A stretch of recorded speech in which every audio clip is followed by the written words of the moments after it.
तो हेलो दोस्तों, good evening, Radhe Radhe, जय श्री कृष्ण। आप लोग कैसे हैं? आई होप आप लोग अच्छे होंगे, जीवन में मस्त होंगे। तो दोस्तों, आज मैं बात करना चाहूँगी और बहुत ही ज़्यादा बिलबिला रही है, बहुत ज़्यादा फड़फड़ा रही है। लेकिन आज वो बन गई है धमकी देवी, यानी कि साइको देवी अब बन गई है धमकी देवी। क्योंकि वो धमकी दे रही है अब कि अब मैं मुख्यालय में ले जाऊंगी घसीट कर। तो दोस्तों, हाँ, बिल्कुल सही सुना है, अब वो धमकी देवी बन गई है। अब वो धमकी दे रही है। खुद के बयान तो रोज पलटते रहते हैं और दूसरों को धमकी दे रही है। तो जज भी वहाँ पर जो बैठे होंगे वो कंफ्यूज हो जाएंगे कि आखिर इसकी कौन सी बयान को सही समझा जाए। तो दोस्तों, उसका कहना है किसको? शिवानी को नहीं दोस्तों, आप लोगों ने गलत सुना। शिवानी को धमकी नहीं दे रही है। शिवानी को धमकी देने की उसकी औकात ही नहीं है, ठीक है। शिवानी अभी प्यार से समझा रही है ना, इसीलिए। अगर जिस दिन शिवानी अपने पर आ गई ना, तो इनकी धमकी तो पैकेट में छुपा कर कहीं घूमेंगी ये, ठीक है।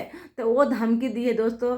किनको? तो मैं बता दूं कि कल रानी जी का वीडियो आया था, जिस पर उन्होंने इसको, साइको देवी को, कुछ सच्चाई बताने की बात बोली थी। जैसे तुम सच्चाई बताने की बात बोल रही हो ना साइको देवी, कि मैं शिवानी की सच्चाई बताऊंगी तो वहाँ की फटी रह जाएगी। उसी तरह रानी ने भी इनको धमकी दिया था, बताया था, बोला था। धमकी नहीं दी थी, वो बोली थी कि मैं सच्चाई ला दूंगी ना, अगर तुम्हारी सच्चाई और शिवानी को बता दूंगी ना, तो तुम कहीं का नहीं रहोगी। वो चीज़ सुनकर, वो वीडियो देखकर इस साइको देवी की इतना दिमाग खराब हुआ, इनको मिर्ची लगी है इतनी, ने इतनी बिलबिला रही है ना, कि उन्होंने धमकी दे डाली। उन्होंने रानी को धमकी दे डाली कि मैं तो तुझे देख लूंगी मुख्यालय में, ठीक है। अभी मैं भगवत में बैठी हूँ, अभी मैं ज़्यादा गलत नहीं अपने मुंह से बोल सकती हूँ, मैं तुझे देख लूंगी मुख्यालय में।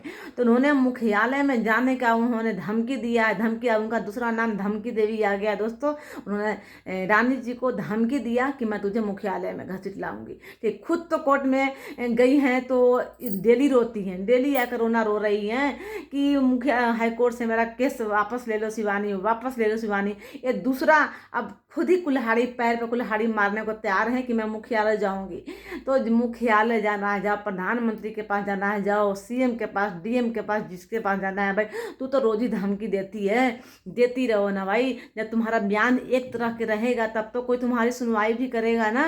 जब एक बयान पर टिकी रहोगी, दिन भर में 10 बयान चेंज करोगी, तो तुम्हारे मुख्यालय क्या, हाईकोर्ट क्या, कहीं भी तुम्हारा कुछ सुना ही नहीं जाएगा। एक बयान पर रहो, एक चीज पर रहो, तो तुम्हारा कहीं भी सुना जाएगा, ठीक है। बिना पेंदी का लोटा आई हो। और दूसरी बात, इनका कहना है कि जो मैं चीज़ नहीं बोली हूँ वो चीज़ रिएक्शन चैनल वाले उठा रहे हैं। मैं किसी की बहन बेटी के चरित्र पर उंगली नहीं उठाई हूँ, ठीक है। तो आपने कल साइको देवी ईसा का नाम क्यों लिया? गोरेलाल भाई के बेटी का नाम क्यों लिया? जहाँ चरित्र की बात हो रही है, जहाँ किसी के चरित्र की उंगली उठाई जा रही है, वहीं उसी टॉपिक पर आपने ईसा का नाम और गोरेलाल भैया का नाम क्यों लिया? लोग क्या समझेंगे? ऐसे नॉर्मली बात होता है कि हाँ चलो भाई, हम बाहर बैठे रहते हैं तो ईसा और गोरेलाल की बेटी जाती है पढ़ने, में डेली देखती हूँ, हाँ, वो अलग बात होता है। लेकिन जब चरित्र की बात हो रही थी, आप उसी बीच में वहीं पर ईसा और गोरेलाल भाई की बेटी का नाम लिया, तो आपने क्यों लिया? लोग क्या समझेंगे? आपने क्या देख लिया था? और आप क्या बाहर बैठी रहती हैं दिन भर क्या? और वो भी आपकी हिम्मत है ईसा और गोरेलाल भाई की बेटी के नाम लेने के लिए? क्योंकि जब भी देखा गया है, गोरेलाल भैया खुद ही जाते हैं अपनी बेटी और ईसा को छोड़ने और लाने, ठीक है ना।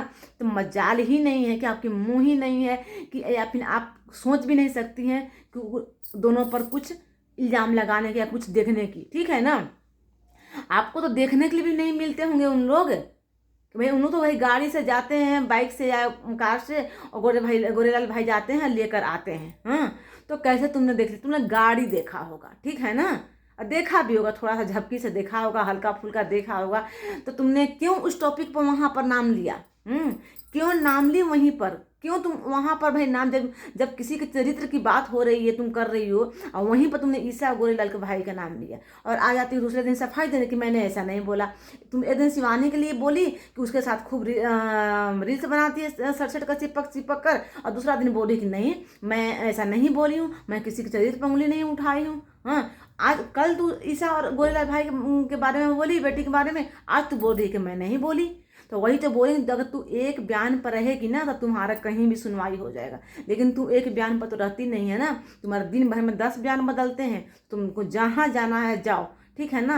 और रानी रानी तुमसे डरने वाली नहीं है, ठीक है ना। तुम जैसे लोगों से डरने वाली तो तुम जैसे लोग तो कोई भी डरने वाली, कि तुम्हारे बयान एक जगह नहीं, एक पॉइंट पे तुम नहीं रहती हो। एक पॉइंट पे जो आदमी रहता है ना, ठीक है, उसका कुछ सुनवाई होता है, लेकिन तुम्हारी सुनवाई बंद करो, ठीक है ना। जो तुम व्यूज के लिए तुम अपने इज्जत, जो तुम अपने जाकर कमेंट पहले चेक करो, तुम्हारे कमेंट में कैसे कैसे पड़े हुए हैं कमेंट। खैर तुमको तो कमेंट से कोई फ़र्क नहीं पड़ता है, तुम तो बोल ही चुकी हो कि मुझे कमेंट से कोई फ़र्क नहीं पड़ता है, तो क्या ही कहा जाए तुमको। जिसको इज्जत की कुछ भी नहीं परवाह है कि मेरी कमेंट में किस किस तरह कमेंट आ रहे हैं, हाँ मेरी इज्जत की धज्जियाँ उड़ रही है, साथ में अपने बच्चों को भी बैठा लेती है, और जात और बिरादरी की बात करती है, जात धर्म की बात करती है। अपना तो खुद गड्ढा में गिर रही, साथ में बच्चों को भी गिरा रही है, शर्म नहीं आती है। और बोलती है कुछ रिएक्शन चैनल वाले, कुछ रिएक्शन चैनल वाले। हाँ तो तुम कुछ ही रिएक्शन चैनल वाले के से तुम सुधरेगी, ठीक है, क्योंकि तुम ना जो सही सीधी तरह से रिएक्शन जो देते हैं ना, उनसे तुम सुधरेगी ही नहीं। जब तक तुझे उल्टी भाषा में ना समझाया जाए ना, तुम सुधरने वाली नहीं हो, ठीक है। अब समझ में आ रहा है तुझे ना कुछ रिएक्शन चैनल वाले क्या बोल रहे हैं। तो हाँ, जैसे तुम बोलेगी ना उसका जवाब मिलेगा ही मिलेगा। तो दोस्तों इनको अब धमकी दे रही हैं, तो अब देखते हैं कि ये इनकी धमकी कहाँ तक पहुँचती है, ठीक है दोस्तों। तो चलिए देखते हैं कि धमकी कहाँ तक पहुँचती। तब तक ये बाय बाय, मिलते हैं अगली वीडियो में।